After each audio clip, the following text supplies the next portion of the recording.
here I am today, and here you are today. And hey, we're alive. We're alive, and anything is possible. And everything is possible.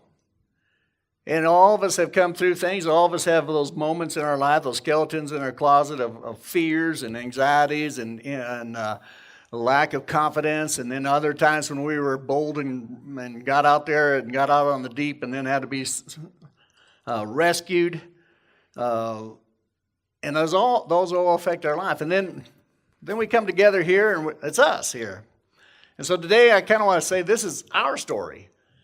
And everybody's got a story. We sing a song about that. And I think it's really important to realize there's billions of stories going on and billions of stories that have gone on, and they're all very important to God. And they can't be all important to us because you and I don't have the capacity to take in that many stories. Amen? In fact, I feel like, this may be wrong analysis, but I feel like I take so many stories in that I actually ditch a lot of them. I can't remember them 2 hours after I've heard them.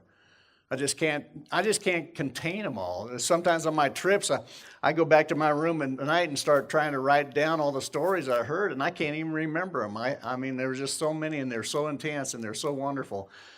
But God, He does. That's the beautiful thing about God. He knows everybody's story. And it's important for us to know that it's not just about us. The world doesn't spin around us. But it's also important to acknowledge our own story, because this is our story.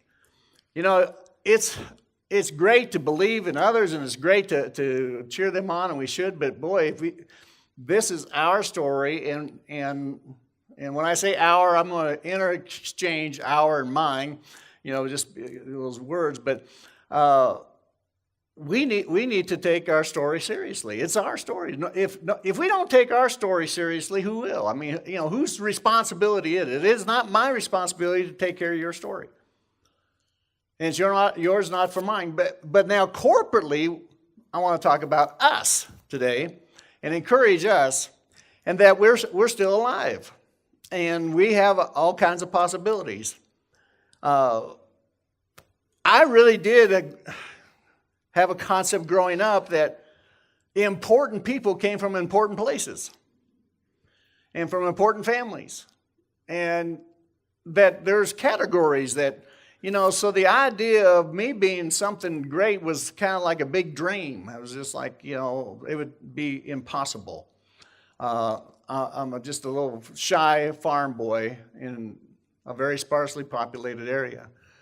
But, just studying history just tells you, man, what a wrong concept. There are no important places. Every place is important. There's no, small. I mean, the greatest leaders and the people that have impacted the world came from some of the most obscure places and obscure families and dysfunctional families. And in fact, we have more changes that major changes in society came from people in dysfunctional families than families that were solid.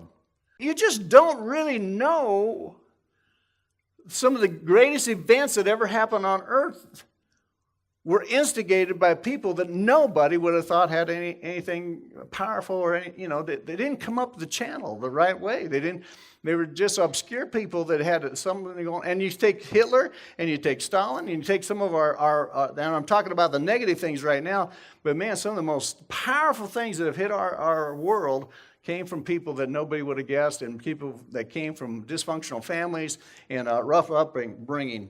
At the same time, there are people who have changed the course of this world by being a positive light and bringing new concepts and bringing unity and bringing peace. And one of those people is Jesus Christ. And born in a little village and born obscurely like that. At the same time, when he left, he had his 12 disciples. He had a few others. All those, as we know, abandoned him. And then he came back when he came back, from the grave. But his little misfit bunch wasn't all that extraordinarily good. They weren't what you'd call, potential people, really. And I'll share on this later, but Isaiah says the increase of his government will never cease. And do you realize from the time Jesus rose from the dead, his kingdom has never, ever stopped increasing? Now, some people think it has, but it has never stopped increasing.